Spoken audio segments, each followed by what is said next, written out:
Well, hello everyone, and happy Sunday to you. I hope you are doing well.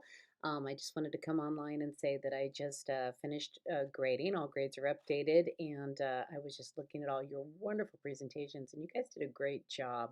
Uh, with everything going on, I am just amazed at the work that you guys have been submitting. You're just doing great, and I'm really proud of you. And I know you've got a lot going on right now.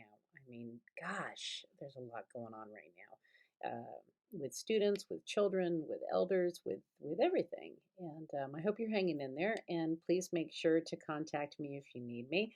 I've talked to a few of you and said hello. I think I was on the phone for about an hour with Chris this weekend, which was nice. It was nice just to talk to, someone about education, about teaching, about those types of things, and just enjoy some time together and make sure we're all well. Anyways, I just wanted to remind you with these presentations, remember everything that you're learning about assistive technology right now, and specifically your presentations, share them with your people. There are a lot of teachers out there that are just looking for water to drink related to technology right now. For those of us that have been online and doing this for a long time, I'm very comfortable with this, and it's still such unsure times with this distance learning and what's really going on that it's not business as usual.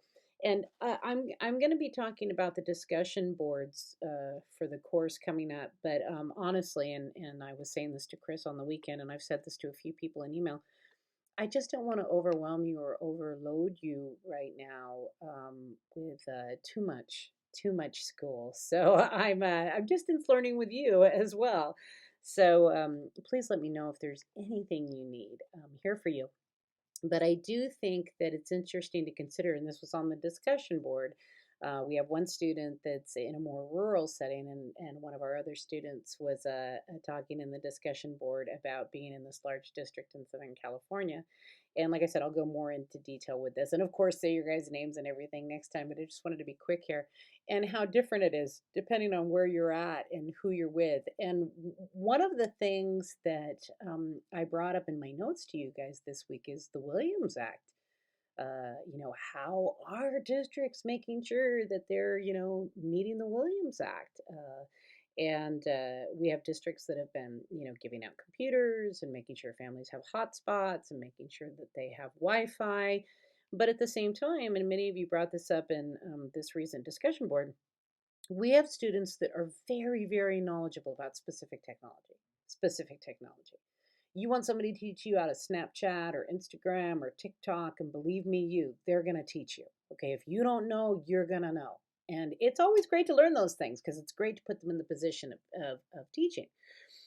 However, several of you brought up the point that a lot of times when a student does have a computer checked out to them, they don't know how to do the things that they need to do related to education, from as simple as uploading, downloading, changing something from a document to a PDF.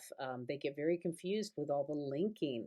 They get confused when they have the option to go from a device or a locker or a Google document or a doc or a PDF. So, all of those things become so difficult when you're distance learning. Um, and we have to take those things into consideration. And one of the things that we're hearing right now is, do no harm, do no harm.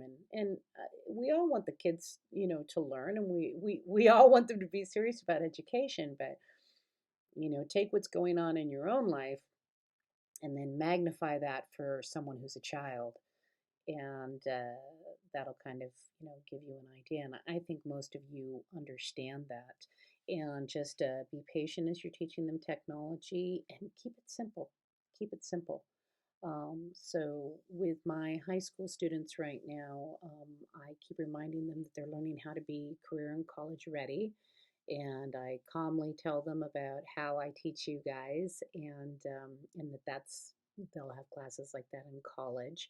And this week coming up, even though I've already taught them how to do like PDFing and all of those things and linking and all of that, I still think that they're going to be overwhelmed, and I'm going to have to go slowly back over that again and talk about, do you have a little place where you can work, that's organized and efficient, and even if it's just a small corner of the house. And we're all learning that too. I've always had a home office, and my husband has a home office here, but I have people coming in and out, and animals, and people aren't used to me working from home so often. So you guys need to take care of yourself and make sure that you have a nice place to sit and relax and do your work and kind of figure this out, because it's just not business as usual, no matter how much we like it to be. It'll be interesting to see what's going to happen in the fall.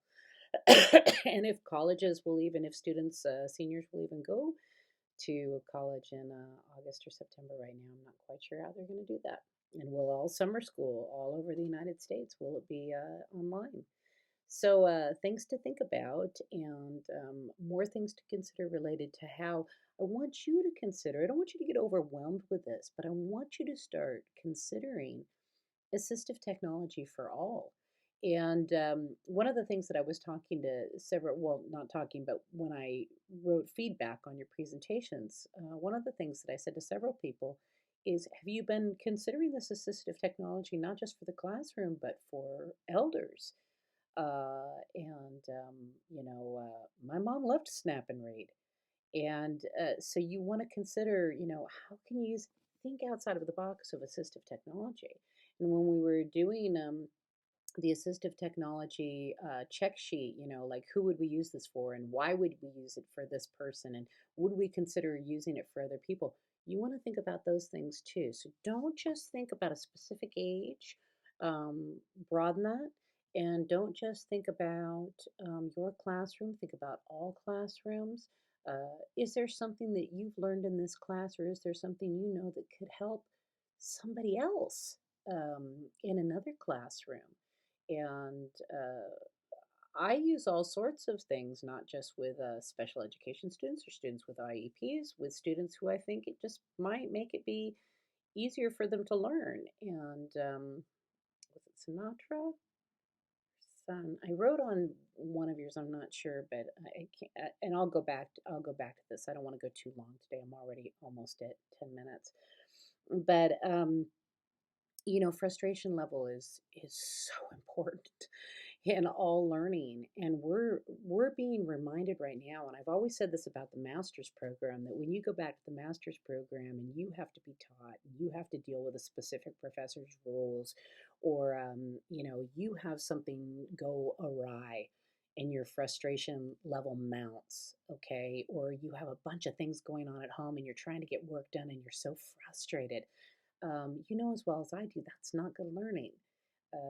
Your brain needs to be relaxed to really absorb and to really remember. And that's why, many of us that are multitasking or not getting good sleep or caretaking small children or elders or animals or whatever, too much going on, too many things going on, will be forgetful or forget our words, or uh, start, and then we start to become concerned that something's wrong with us because you're like, oh my gosh, that's my memory, those are my words, that's my brain, I'm a smart person, I can't lose that.